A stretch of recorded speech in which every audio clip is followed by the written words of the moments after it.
Je n'ai jamais connu mes parents. Ils m'ont abandonné à la naissance, sans aucune raison.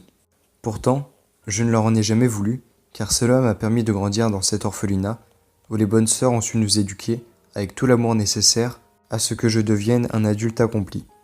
Je vais avoir 18 ans cette semaine, et comme tous ceux qui auront le même âge cette année, je vais quitter l'orphelinat pour rejoindre la vie active. Cet orphelinat est spécial, car c'est lui qui assure notre éducation. Pas besoin d'aller au collège ou au lycée. Il y a tout ce qu'il faut aussi. Ainsi, j'ai pu apprendre les mathématiques, l'histoire, la littérature, etc.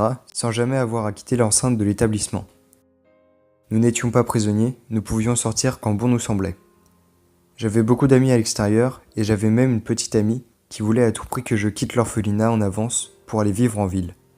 Mais comment vouloir quitter cette place qui nous a tant donné, qui nous a appris à lire, à compter, à respecter autrui, qu'il soit humain, animal ou végétal ? Car oui, une des particularités de cet orphelinat est que tout le monde était vegan. Dès notre plus jeune âge, nous avons tous appris à respecter les animaux comme nos semblables. Je n'ai donc jamais mangé de viande ou tout autre produit issu d'un animal. Et cela ne me manque pas. Plusieurs fois, on m'a vanté les mérites d'un bon steak qui était la meilleure chose à laquelle je pourrais goûter. Peut-être, mais avant d'être un steak, c'était une vache qui profitait de la vie et qui souhaitait sans doute pouvoir continuer à profiter. Mais alors, tu manges quoi ? Des graines ? Était la question qui revenait le plus souvent. Il y a tellement de façons de se nourrir sans avoir à manger des produits issus d'animaux, et, malgré ce que les omnivores disent, nous n'avons aucune carence. Les nutriments contenus dans la viande animale, on peut les retrouver facilement ailleurs. Bref, de toute façon, chacun fait ce qu'il veut de sa vie. Une fête avait lieu chaque année, où chaque orphelin qui allait avoir 18 ans cette année, et donc quitter l'établissement, était convié. C'était, à ce que m'avaient dit les bonnes sœurs, un dernier dîner entre nous. Il fallait faire nos adieux à nos amis, car après ce dîner, nous étions envoyés dans la vie active avec des recommandations. Nous étions dispatchés aux 4 coins de la France, là où un travail nous attendait. Un bus devait nous récupérer après le dîner pour nous emmener vers notre prochaine demeure.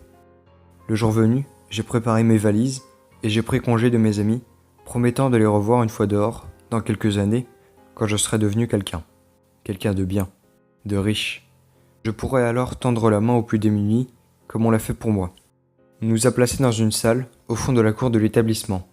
Arrivés là-bas, nous avons pu découvrir une grande table avec de belles assiettes et verres en porcelaine, des couverts en argent et de grands saladiers disposés çà et là sur la table qui ressemblaient à ceux qu'on utilisait habituellement lors des déjeuners et des dîners. Comme tout le monde était vegan, il fallait une grande quantité de salades et autres légumes, d'où la nécessité de grands saladiers comme ceux-ci.